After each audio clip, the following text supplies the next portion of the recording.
battle buddies forever. Hey! Salt on our lips and the wind in our teeth. Ship full of misfits, laughing over the deep. Spears in our hands, but we joke like kids. If this is doom, then I'm glad we live. We are battle buddies forever. From Troy's red walls to the wild. Okay. No technical issues at all. Yeah, they didn't have to experience that. Nope. Ladies and gentlemen, welcome to part 2 of The Odyssey, where I think we're going to be going through books 3 through 6. If you have not heard of our first episode, you should probably go do that. You're going to be confused. But if not, dude, good for you. Way to push through and just go straight to the sequel. It's a very Nolan move. That is a very Nolan move. So welcome to this part. Yeah. If you're new to Battle Buddies all around, we are a podcast that likes to dive into pretty heavy things, and then we turn them into light things with fart jokes. Butt jokes. Lots of jokes. We got some jokes today. Yeah, dude. Before we begin, I believe you asked the listeners to kind of get down on like listening to it. Yeah. And so yesterday I went on a nice long walk through a nice trail in Vacaville, walking my dogs, and I listened to Robert Fagel's translation read by Ian McKellen. Oh, yeah. So Gandalf is reading me The Odyssey, dude? Yeah. Pretty magical, bro. I was hanging on every word, bro. Sure. It was really good. So thank you for suggesting that. Yeah, I'm glad. How do you like the Fagel's translation? So me and my consigliere, also known as AI, had a conversation about which route I should go with it. And I am concurrently with listening to it, also listening to Stephen Fry's because he's so theatrical. Yes. But I like Robert Fagel's translation better. So Fagel's that's the first one I read as well. It's the first one I read for the Iliad as well. Because there's a reason why he stood the test of time. Dude, he's good. I love it. It's approachable. It is also beautiful. Yeah. Like you feel like you're a part of something while you read it, which is just such a rare, it's a rare thing when you read books these days. You don't feel like this is fucking poetry, dude. So yeah, dude, I'm stoked for this next part. I told Kevin, I texted him, I said, as we record this is Super Bowl Sunday, and I told Kevin I'm more excited to record this and do this than I am for the Super Bowl, which is high praise, Kevin. That is high praise. Yeah. I don't know the teams that are in the Super Bowl. That's dope. Any guesses? You played fantasy football this year. I felt bad because my commissioner, who's my history teacher, came to me the other day. He's like, "Oh yeah, so what do you think about blah blah blah blah?" I was like, ugh. As soon as the playoffs started, friend, I was done. And he's like, "You're off the team." Well, and I won that league. So I won that league. Oh, no shit. And then got last place in my other league. And I was like, this is good for everyone to remember that this is silly. That we shouldn't take ourselves too seriously. Yeah, I'm not even going to tell you who's playing. You'll find out organically. I feel like Seattle's one of the teams. There you go. I heard that. Seattle and Patriots. I heard my wife say that last night because she understands who's playing. Good job. Patriots, that's the other one? Yeah. Sure. Let's get in the Odyssey, dude. Okay. We're in book 3. Book 3 is going to introduce to us our goat, Old Man Nestor. If you don't know Old Man Nestor, it's because you haven't paid attention to the Iliad. Old Man Nestor is the counselor that Spencer and I were kind of gravitating towards because there's a lot of crazy characters in the Iliad. You should go listen to our series on the Iliad if you have not done so, because it's good. It'll give you context for this. And what we like about Old Man Nestor is he's a realist, but he still has like sound morals. He's measured. He is, and I like that he both says what young people should do and then admits that he can't do certain things. You know, so if I was younger, this is what I would do, or like I understand you're hot-blooded still. And actually, my father-in-law had a moment like that with me right around Halloween this year, where I was getting ready for a marathon. I was cranking up my miles, and he was lamenting that his knees are so messed up. And he was saying he ran a couple of like really fast marathons when he was younger. And he's like, I just don't think all those miles is good for you. Yeah. But then he said, but I don't think I'd listen to me when I was 35 either. And it wasn't like a judgmental thing. It was he's just being sincere. He was just, I'm not judging you for staying running, because if I was 35 right now, I also would be doing it because I understand it's so much fun to be competitive and to push yourself. You got to use your youth, man. You got to use your youth. And I thought about it a lot since I was like, that was a cool moment that I hope I can do more often as I get older with the younger people. Like, no judgment. I've been using it with my kids whenever I see them do something. So like, listen, this was a silly thing for you to choose to do. Big swing and a miss. But I also understand why you thought this was the right move. I've done worse than similar things. Exactly. Okay, so Old Man Nestor. Telemachus is sailing to him. And to get some answers, yeah? Yes. And we were trying to figure out through text this last week, because Spencer and I don't get to hang out as much as we should. It's true. Of who should play Old Man Nestor. And my vote right now is for Michael Caine. Yeah, is that your Michael Caine? Because Michael Caine, when he gets loud indeed. Michael Caine. What is Michael Caine's best role? Ironically, maybe not ironically, but his Batman is not bad. His Batman is great. I will say, because of my brain, have you ever seen The Weatherman with Nicolas Cage? No, I've not watched The Weatherman. So he slaps in that Does movie. Yeah, really, I might change my mind watching it as an adult, but as a kid, I was like, man, dude, this role really speaks to me. But he could, crushes. Point being, he could be Old Man Nestor. He could absolutely be Old Man Nestor. He's a great, also, you think Clint Eastwood a little bit, but I think Clint Eastwood's too much of a prick, because Old Man Nestor honors the rites. Like, he follows the rituals of the day. If I'm going to go Clint Eastwood with it, I'm going to have to pivot and go more Kevin Costner vibes. Kevin Costner's not a bad one, because Kevin Costner can respect a tradition. I'm saying, I like a cowboy tradition. Yeah. He's going to do it. Yeah. Okay. Kevin Costner is a man of the people, dude. Robert Duvall. I fuck with Robert Duvall hard. I don't mind a Robert Duvall. I could fuck with Robert Duvall being Old Man Nestor hard. Robert Duvall may be too soft. Because you need I think you need a sinewy guy, which is why I like Michael Caine. You if you didn't lift so much, you'd be like a sinewy guy, right? My sensei Nick, who's been on this show, friend of the pod, Nick. I love Nick. He calls me sinewy. You have like the ropey quality, which is awesome. And it is what it is. For like barreled chested guys like me and Nick, we just get so jealous of the sinewy guys. Like, fuck you guys. All right. Okay. So Telemachus is going to see Nestor because he's trying to figure out what the hell happened to his dad. And I have a picture on our screen because we're going to get some... I typed in naked Athena into our shared Google account, and I turned off all the safe searches forever just to see. I was like, I wonder what's going to happen to Spencer. All right, internet, what's going to happen? And so I typed in naked Athena, see what would pop up. And, well, we have a picture of a woman staring down a protest, like a series of armed guards, and she's naked, bum on the street, and she's spreading those legs out for them. She is flashing her vag, dude, with no shame. And I do gotta not say, remember this. No, this one's not. I don't know if they're going to put this one in the history books.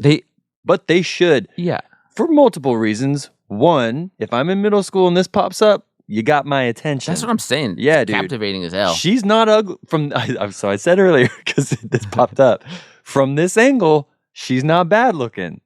But listeners, I don't know, email us at battlebuddiespod@gmail.com if you remember this and give us some context. I don't even know what country this is. So, no, this is Portland 2020. This is no shit, the USA, yeah. Okay.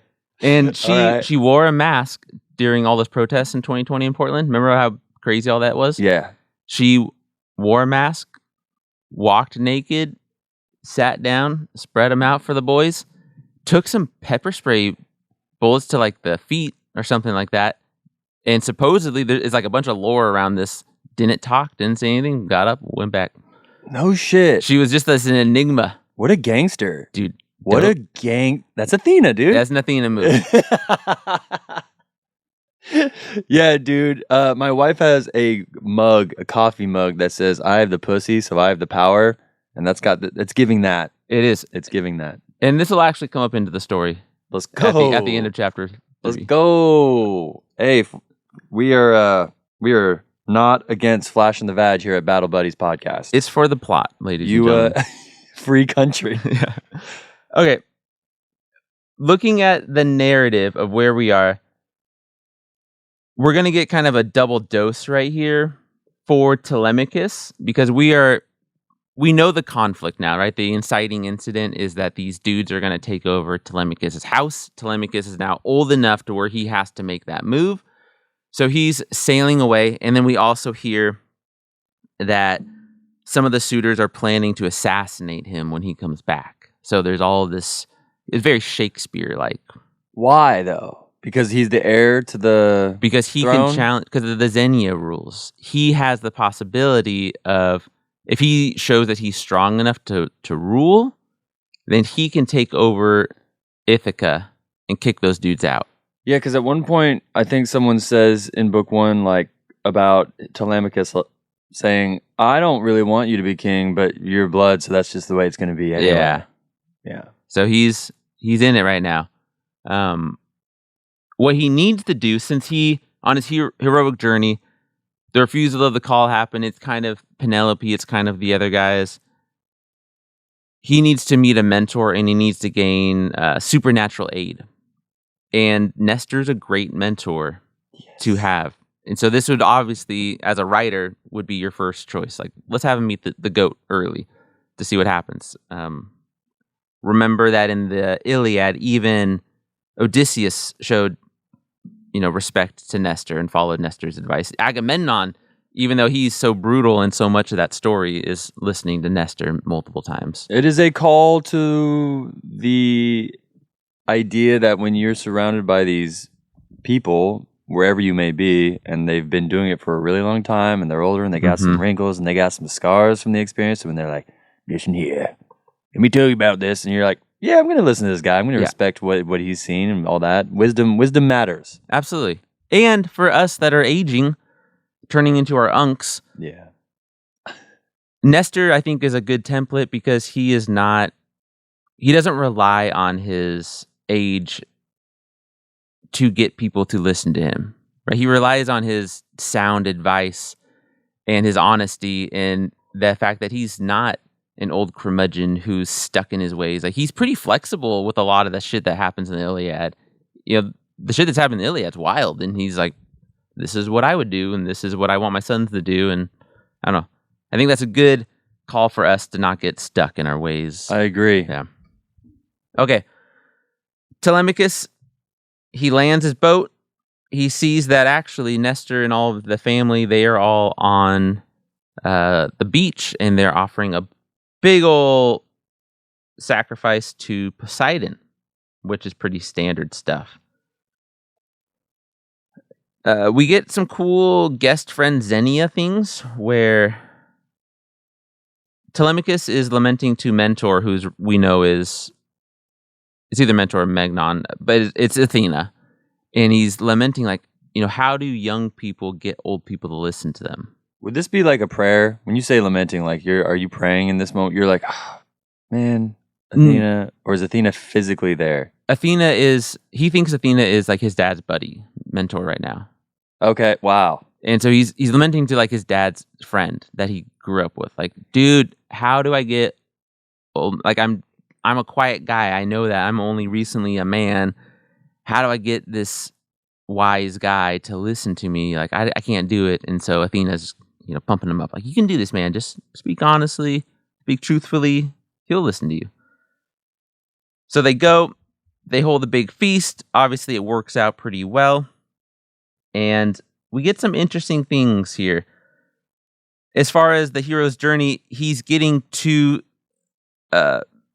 mentors, because he's getting Athena giving him sound advice right away, and he gets Nestor and Nestor's kids, and they're all helping him out.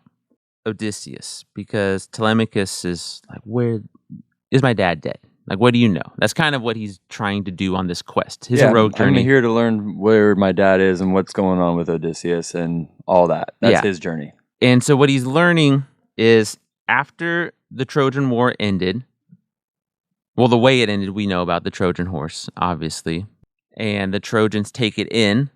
And there's a lot of fun hijinks stuff that happens. You know, the soldiers that are inside the horse, they're almost burned.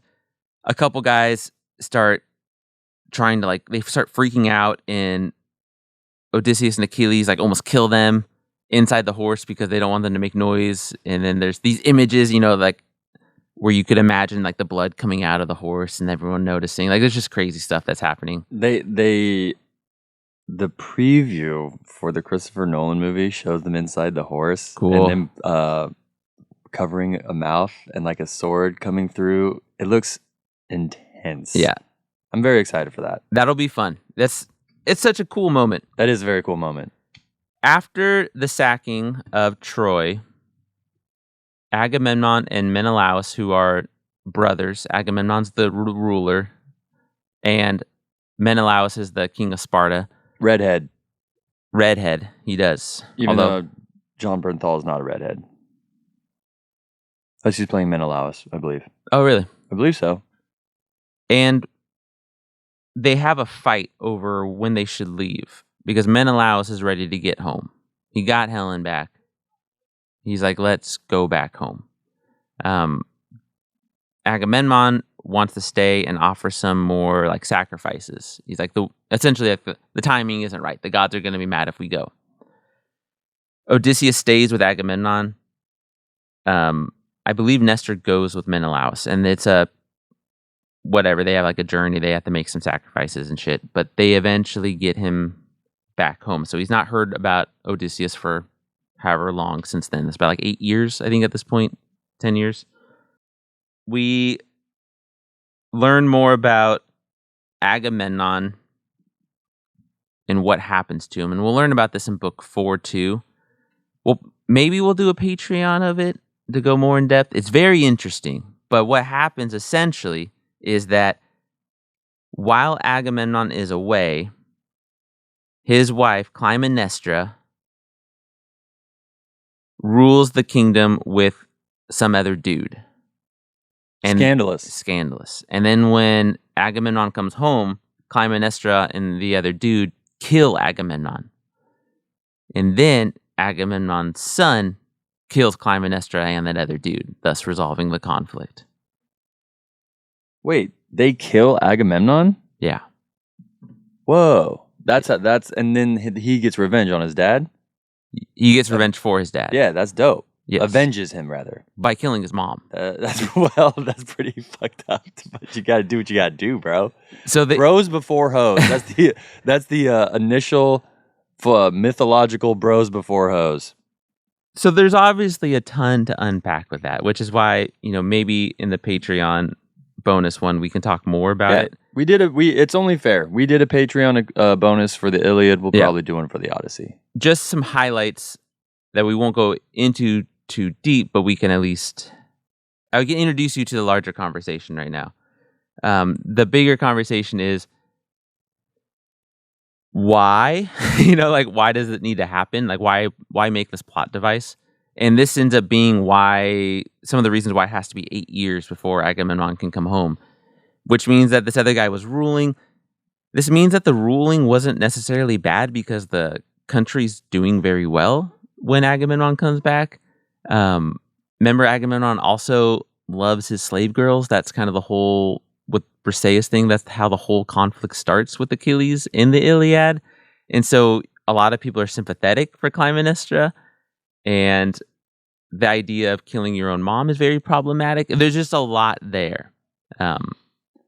I feel as though a big aspect of all of that, I bring it back to the Game of Thrones shock and awe thing that hit people so hard with the Red Wedding, sure. Right? I think that's that. I think if you have an oral tradition and you want people to keep coming back after their long-ass work shift to hear a story of someone explaining it orally on a street corner, you got to have some shit that's going to stick. Like, bro, did you hear this dude killed his mom? Right. The next morning you're making bread or whatever you're doing. Sure. You're like, word? I did not catch last night's episode, dude. I was busy taking care of the in-laws or whatever. Yeah. Like, that will stick. Sure. Even more so for people who miss it. They're yeah. Like, I didn't even know Agamemnon, his son killed his mom. That's crazy. That's my theory. Sure. I like that. So we can go more into that on a Patreon. We can go over his hijinks. He goes to Egypt for a while and shit like that.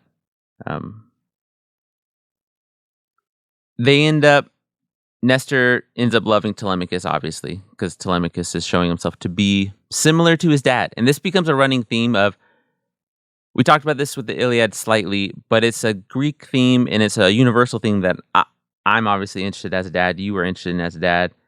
You know, how many times does the son show the same qualities as the parent? And then, you know, like at what rate does that happen at, especially for these types of countries where it's all hereditary, you know, you inherit thrones and shit like that.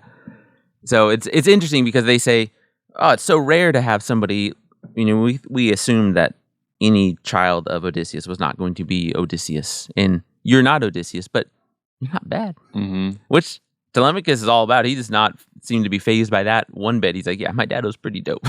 Dude, I even get tripped out when I meet people that are juniors or the thirds. Mm-hmm. I'm like, bro, that's a lot of pressure. It is. You know what I'm saying? Yes.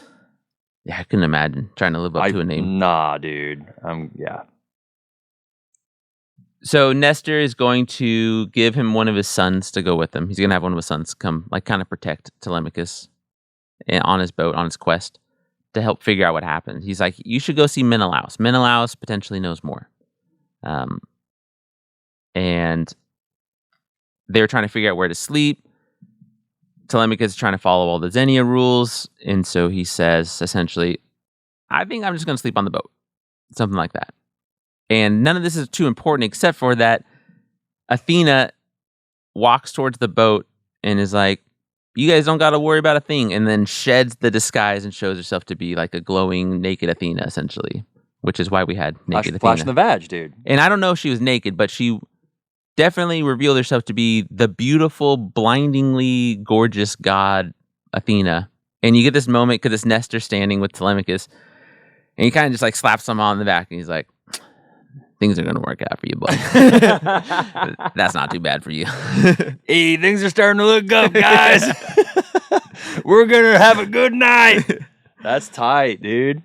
So I love that scene. I love to see the old man just slapping him on the shoulder like, you know, youth is fun. Youth is, yeah, he's like, I would have to take a pill for this kind of thing, but you guys are going to be good to go.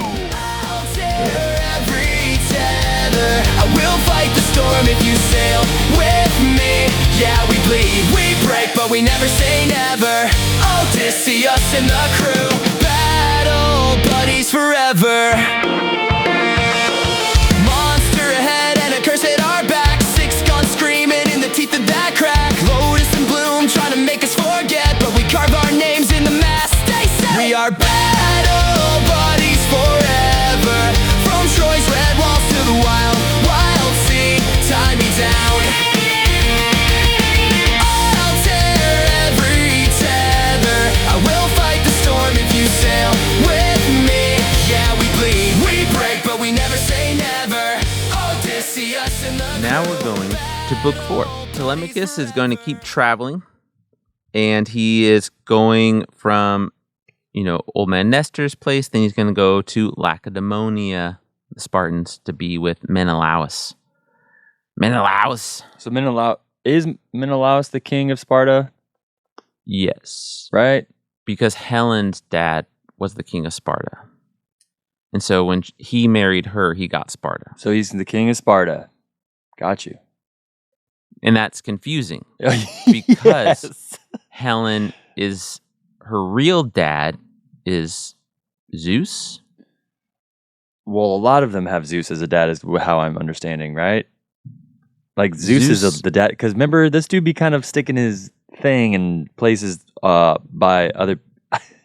I'm pretty sure he turned into a swan and raped Helen's mom. Sorry, I was trying to say it nicer than that. Yeah, that. So he's a lot of dads. He's the dad of many. He's the dad of many.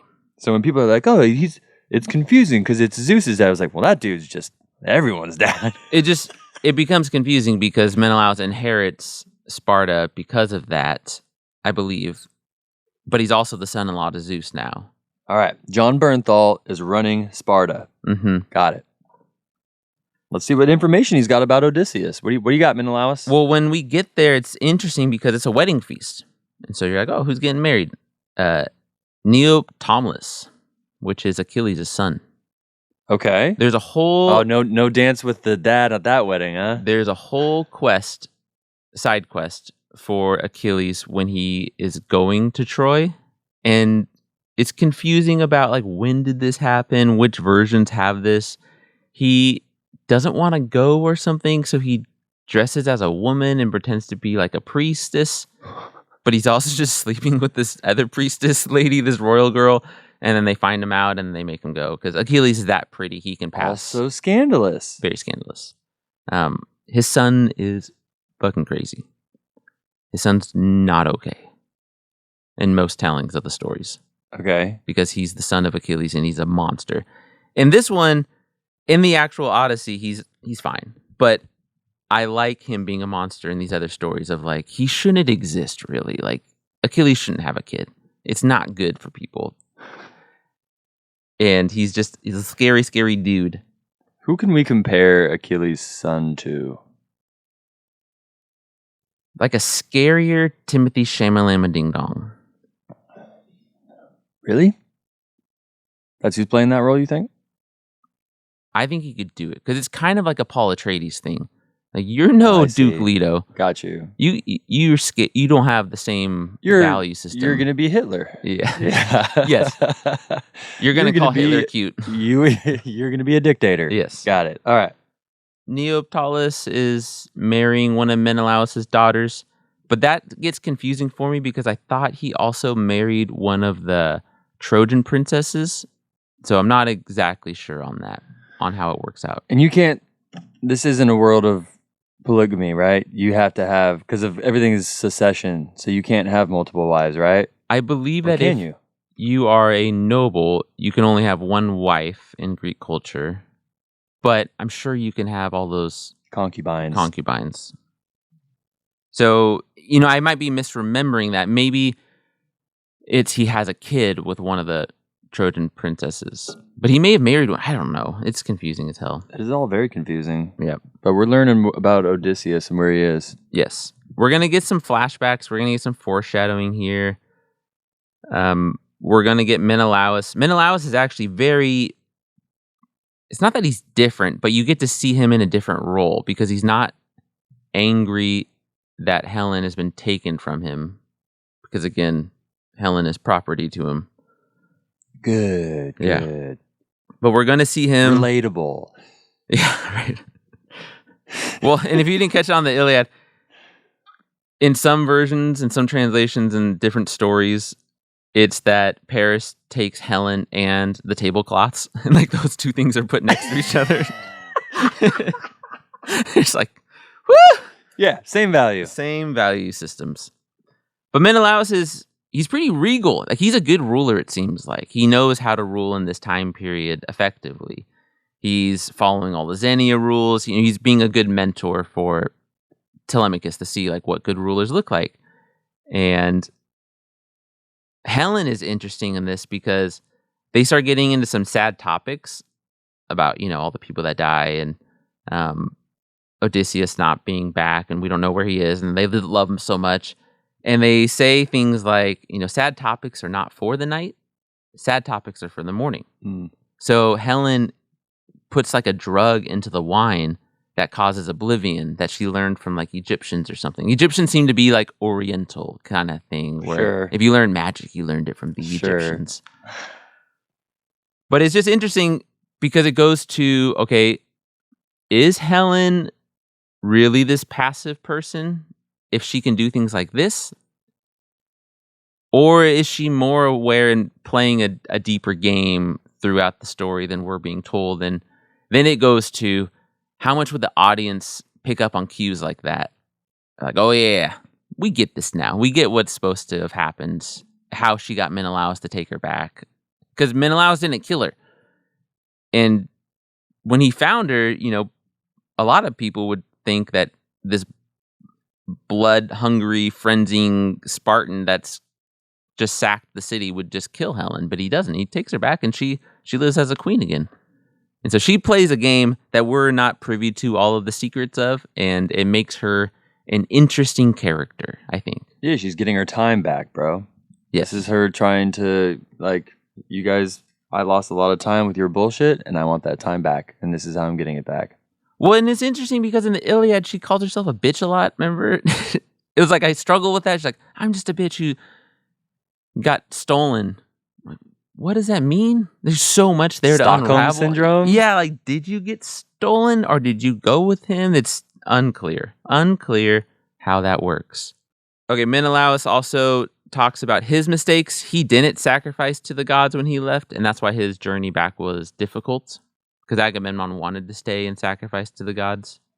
We also we talked about their currency a little bit in the Iliad, so they're called gold talents, right? Like you get a gold talent, but I learned the actual value of it.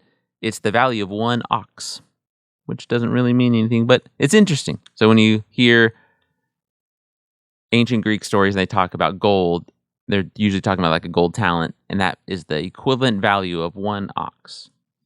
Interesting. I think in that Netflix show, Blood of Zeus, they have drachmas. I think that's what they call them. And what are drachmas? I don't know, but that's what they use. I think. Is that ringing bells? It is. Yeah, the drachma dates to the 6th century BC. So that would be a little bit after post Bronze Age. Yeah, post Bronze Age. Bronze Age is 1200s, like 1500s, and then Homer's writing like 800s to 600s, somewhere in that range. So tail end of Homer's time. Okay, we also get an interesting scene at the end where we learn more about this ambush to kill Telemachus that they have. The suitors want to kill Telemachus when he comes back. So one of the guys, Medon, he goes and warns Penelope. He's like, hey, I overheard the other suitors. They're getting ready to kill him. And she wants to send a servant to go warn her father-in-law Laertes and bolster a defense to protect her son when he comes back. And what I like about the scene is not the scene itself, but I like that she doesn't, because another servant comes and talks to her and convinces her not to. So it shows, for me, that power dynamics in these royal houses are not as straightforward as we like them to appear in terms of servants and slaves, that this servant or slave clearly had enough authority through whatever random Xenia, cultural rules that we don't understand, to be able to talk back against the queen, and then the queen takes the advice of that person. Yeah, that's interesting. It is interesting. You would think that would be a moment where a queen would backhand slap. Exactly. Like, know your place. Right. If this was middle-aged stuff, they never would do something like that. Interesting. Do you think it's because just that specific character had the relationship with them, or does it not specify as such? I think that slaves and servants I think they were more common because they were spoils of war and everything was manpower. So I think that it was more nuanced than we think of now. For example, when we did the Battle of Salami, one of those slaves, the slave who goes over and gives the thing, he was also a slave who was like a school teacher, and he would be allowed to physically punish the kids. And we talked about that a little bit. And to me, that totally rings weird considering, our modern definition of slavery. Like, you would give a slave enough authority to physically punish the slave master's kids, and they would be the only one with them to make them become men. Like, they would travel around town with them and just teach them things. So they were educated people. It's very interesting. It's interesting because even in the Bible, they talk about slaves in a endearing way. Sure. Like, be kind to your slaves. Marcus Aurelius. Yeah, Romans were, also slavery was quite common during that time as well. And that's not to say anything positive about slavery, just that it is complicated. Yeah. Yeah. Anti-slavery here at Battle Buddies. Yep. Book 5 is where it starts to get a little more interesting in terms of what's happening here. As far as the plot is moving, we haven't really moved anywhere. We're still at that step 4 for Telemachus. He's still meeting mentors. we're waiting for him to do something called crossing the threshold. And, the hero's journey isn't always consistent. It's not always going to be a linear path. It's easy when it's a very clear threshold, like in a story where a character goes through a portal. Easy. It's obvious. But sometimes the characters never actually go anywhere. So it's not as apparent. Like in Counting Monte Cristo, he goes to the jail. That's the threshold? That's a threshold. He's now in a different environment. That environment is different from his. It is completely different. And he's going to learn skills that he can then take back to become a master of his worlds. That movie slaps. That movie's really, really, really good. With Jim Caviezel. Yes. That's the one. Yes. Telemachus, I think one of the... Because you can also have minor thresholds where you cross multiple thresholds. And I think that this could also be, the first time he sets sail for Nestor, that would be a threshold, and that he's meeting the mentor after, and because it's kind of a gathering of allies as well. So maybe he has crossed the threshold in that regard. It's not as apparent as with Odysseus, because Odysseus is getting ready to cross the threshold from the special world back to the ordinary world at the same time. So theirs are kind of lining up on opposite sides. Yeah. That is interesting. While Telemachus is moving from the ordinary world that he's known, Ithaca, to these rulers that he's only heard about in fables. And the idea is that at some point these guys will intersect. Yes. Interesting. Yeah, it is. It's interesting how carefully constructed this is as a story. Having two characters following, because this wasn't written out. This would just be things that they can intuit. Right. Homeboy was... the lore says that he was blind. Which I like. Homer, yeah. Okay, we get to go to the gods for a little bit. Athena kind of pleads her case to Zeus, saying, hey, it's time. You said you were going to let Odysseus go. Let him go. And Zeus has a couple, quips, but then says, yep, we're going to make this all happen. And all the other gods are like, of course you're just going to listen to Athena. You love Athena because Athena's his favorite. Because Athena's dope. She is the one ballsy enough to flash her vag. She just... Do you like it? Ballsy enough to flash her vag? Ballsy enough to flash her vag. I like that. He sends Hermes. Hermes is the messenger god, the slayer of Argos, to go to Calypso. Does Hermes ever die? No, he's a god. I don't think he can. Because I was just saying that. I wonder if that's where Kill the Messenger came from. All right. Anyway. Kill the Messenger is just that ancient courier thing. Yeah, do not do that, Don't dude. do that. Because Hermes is under the protection of Zeus. Like all messengers are under the protection of Zeus. So he's chilling. He's chilling.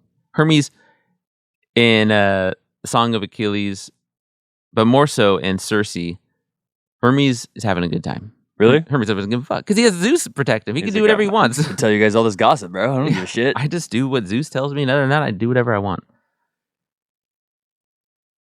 So Hermes is going to go to Calypso and says, you got to let him go. And Calypso's upset because she loves him. And she's like, I even offered to make him a god. And he said, no, and I don't understand. And then they find Odysseus crying in the woods because he misses his wife so much. And Calypso tells him that he can leave. And Odysseus, because he's the shrewd, intelligent guy that we're supposed to just love, he says, yeah, I don't believe you. Damn. Bro, that's PTSD shit. Yes, he's like, holy shit. He's like, yeah, I'm stuck here. Yeah, but he's like, I'm not going nowhere. Wow. And she has to swear like a binding oath, essentially, that she will not fuck with him to make him either die or come back. Wow. Which is cool. Yeah, that's dope.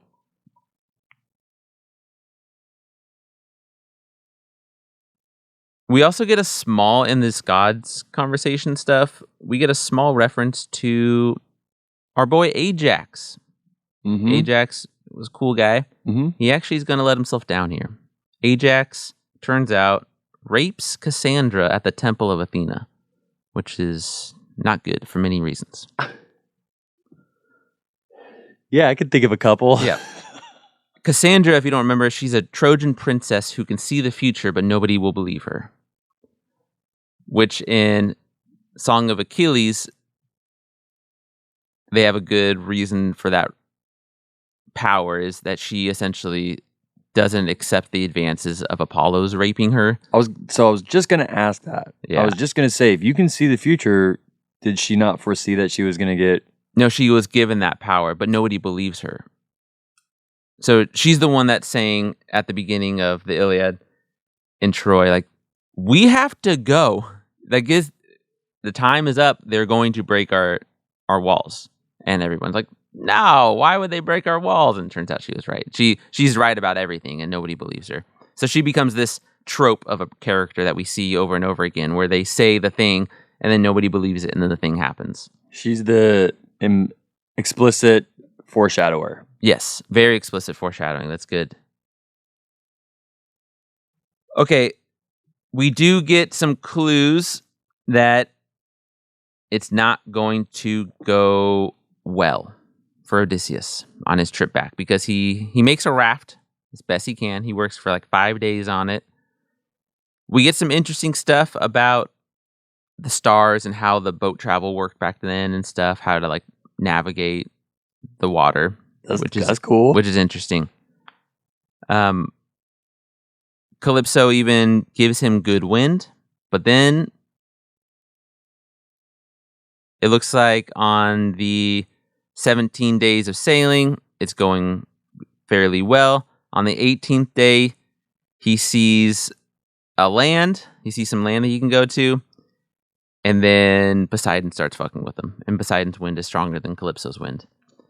And we get a very interesting moment about fate and how fate works in Greek stories, which I never actually realized. So fate can't be changed. If it's going to happen, it's going to happen.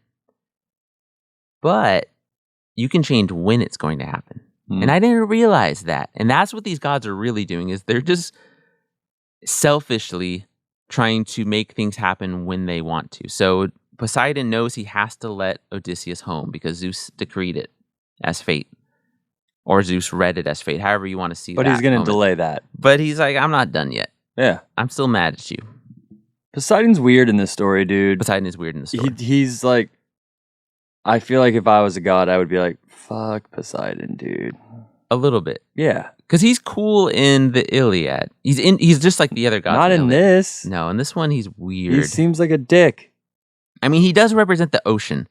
And the ocean is intense. No joke. Yeah, that's fair. I think that's something that we're supposed to always remember. Yeah, you're right. I'm putting Poseidon in the eyes of like DC and Disney right now. Like that's on, but you're right. Like the ocean's fucked up. The ocean's fucked up. Yeah, that's fair. So he crashes Odysseus's raft. Odysseus is getting ready to drown.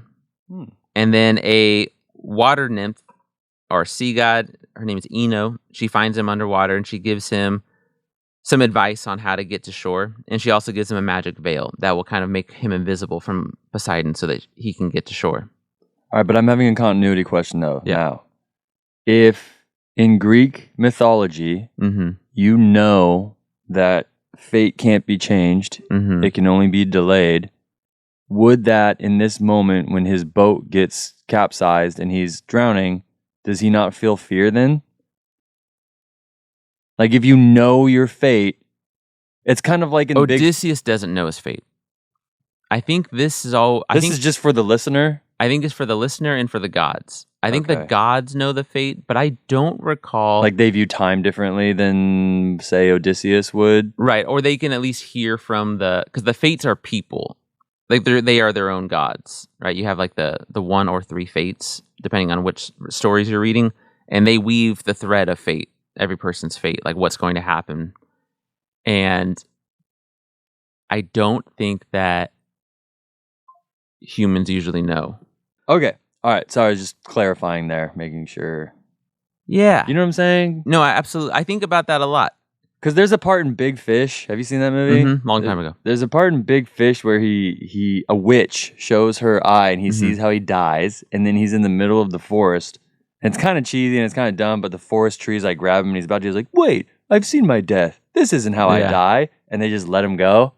And I was like, I wonder if it's like that for Odysseus being like, "Wait, I know that this isn't my fate. The gods promised me that I have to make it back." Yeah. No, I think because I don't think he talks to Hermes really. He definitely doesn't talk to Poseidon. He talks to Calypso, but Calypso is like a minor god. She's not at the level of the big pantheon. And that's the one who made the promise or whatever, the oath. Who made the oath with? Calypso made the oath. So in his mind, he's like, I guess this also could be fucking wrong. Yes. Like, okay. All right. Go on. There's some cool stuff with the veil where he has to remove it while not looking at the ocean and secretly put it back into the water so she can get it back. There's just weird rules that you see a lot in stories, and it just shows you how old some of this stuff is, you know, where they'll give a boon. Like, how many stories in movies does the character get a power, but there's like a counter side. They can't look at it until it's over, and if they look at it, then it gets rid of it. And that kind of thing is happening a lot in this story. He makes it to the beach, and we get some cool Odysseus thoughts. And Odysseus he's just such a fun character. He realizes that he has two choices, and he's trying to figure out what to do because he's so exhausted. He's like, I can't make it in to find a settlement. I either am going to sleep on the beach and maybe freeze to death, or I can go into the forest and then I might be eaten because I'm too weak to fight anything off. And so he's debating those two choices. And he decides that it's likely that he will freeze to death on the beach, so he needs to go into the forest. So he walks into the forest. He creates like this bed of leaves, and then he kind of covers himself with leaves and then just goes to sleep. So camouflage and warmth. Yep, camouflage and warmth, which is Odysseus is so dope for that. We love that. Things get wacky now. Book 6. All right, so book 6. Odysseus is at this island of the Phaeacians, and Athena. I know. The Phaeacians. I think that's how you say it. Maybe it's Phaicons. Who knows? Go on Phaeacians. I like that. Yeah, me too. So Athena, always trying to help out Odysseus, goes to the castle or whatever stronghold and goes to the royal people there, and this princess named Nausicaa, and she tells Nausicaa that she needs to go wash her clothes in the river. So just go do it. Don't worry about it. So Nausicaa wakes up and she's like, all right, well, time to go do that. So she goes to the river with her mistresses, and they're washing their clothes. They're playing like volleyball. Like, it's a very odd scene in my mind, but like, I think you're supposed to see it like you're seeing it right now in your head, listener. Like, it's Top Gun, but yeah, girls. And they wake up Odysseus, who is, naked under a pile of leaves, who's hearing all these pretty royal, noble girls playing essentially beach volleyball while washing clothes in a river. And he's like, what do I do? Like, how do I need them to help me, but I also know how I look right now. Is this the, like, as I went down to the river and prayed moment? It's similar. Okay. But I think it's funnier. I think it's meant to be funnier. He's literally like, listen, I'm noble. They're noble. Xenia stuff, like, they should take care of me. I don't look very noble right now. And if I walk over there naked to a bunch of these essentially girls wearing bathing suits playing beach volleyball, it's going to look bad. It's going to look like I'm up to no good. So I need to be smart about this. And I need to be really careful. So he goes and it's like, all right, my only choice is I have to do the supplication move, right? Where I put the hand on the thigh and then the other hand on their cheek, and then I supplicant, which is a very powerful move. And that's my best guess. So he says, by your knees, I entreat you. And then he shows how clever he is, because he says things like, we must now take care of, since from Zeus are all of strangers and beggars, and any guest, though small, is welcome. Which I always think is referencing his little peeper, because it's so cold out. So he's being very clever here, because he also uses words like mingle. Like, Homer is being clever here, because he's using words like they're mingling. But mingling doesn't always mean sex, but sometimes does mean sex. And so he's playing with like what's happening. He's letting you kind of choose. He's letting the audience have fun with it. Yeah, which is great. Because we can't have it be outright explicit, or else that's not fun. Because Odysseus is supposed to be a dedicated husband, so you have to use the language itself to give the fun for the audience. Let your mind wander. Yep. So obviously, all the girls love him and immediately see that he is this great guy. I think Athena helps him out a little bit too, makes him look a little godly. And this is a thing in these stories and apparently in real life. I don't know what to make of it, where they can just tell who's royal a lot of the time. Yeah, it's like it's like the rule that when Superman has his glasses on, he's automatically looks different. You're like, come on. It's like no matter what, they can't hide the fact that they're nobles. And I don't get it. They have an aura. They're aura farming. They are, I guess. Even if the person themselves doesn't know that they are a noble. They still have an aura? They still sometimes get found out. They have a glow. It's so weird. And I don't know what to make of it. It sounds like it's a trope and it's just a plot device, but sometimes it creeps up into like legitimate stories of, historical accounts. And so I don't know what to do with that, but it's a thing that you should be aware of. Okay. And then we get some fun. She has to get him back to her, castle or kingdom, whatever you want to call it, or her mansion. But she is not married, and if she brings a naked, godlike man through the town, the gossip will be outrageous. Mm-hmm. So they're trying to figure that out. That's where we'll end today. But this would be obviously his journey back. So he's now away from the supernatural, and he's crossing that threshold back into the ordinary world. The raft crashing and then him getting thrown through the waves, this would act as a threshold for us. Like there's something subconscious about us that understand that if you get tumbled through the waves and you wash up on shore, you're in a new world of some kind. And so this is kind of him bridging that gap.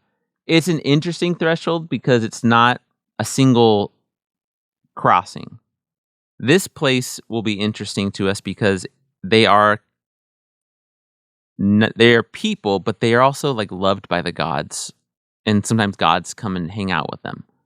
And so they are kind of this middle ground of the supernatural, which is where he's been, and then the ordinary, which is where he's going. Which I like that as a storytelling device, having that middle place. I think that this will be a valuable story for a lot of veterans because it's showing Odysseus as this person who just experienced hella war and with Troy in this special world, right? And now that he's going to be going back to crossing the threshold into this ordinary world, I'm very much seeing parallels of like a PTS soldier coming back home and what that means and the odyssey that you have to go through to get back home and the things that you're going to have to like keep with you and let go. Yeah.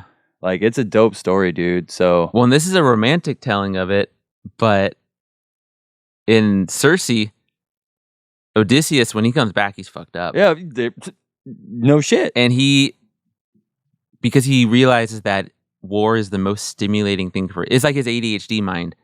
And his thoughts are, I just love it. I love the stakes, and I love how I have to be on. And so he can't stop fighting, and he goes out and just starts fighting more. It's the end of the Hurt Locker when he's in the grocery store staring at all the different cereals, and he re-enlists and goes back to work. He's like, that is what stimulates me. Yep. And I see that. It's a dope story. I'm stoked on it, dude. I'm having fun with it. Yeah. So, ladies and gentlemen, thank you for listening to our series on the Odyssey. We got plenty of more coming up. Oh, next time we're gonna go fast through some of the stuff about the Trojan War, and we're gonna spend a lot of time on the Cyclopes, the Cyclops. Yeah. That is the best part. hopefully you guys are listening with us, and then hopefully you're diving into some of your own listening on Spotify of the book, keeping that oral tradition strong. And then hopefully you guys can watch the IMAX movie when it comes out in July, and we'll all be excited and super awesome nerds and be like, we know exactly how the story goes. Which is always fun. It's fun. So thank you for listening, dude. We appreciate you guys. And until next time, so it goes.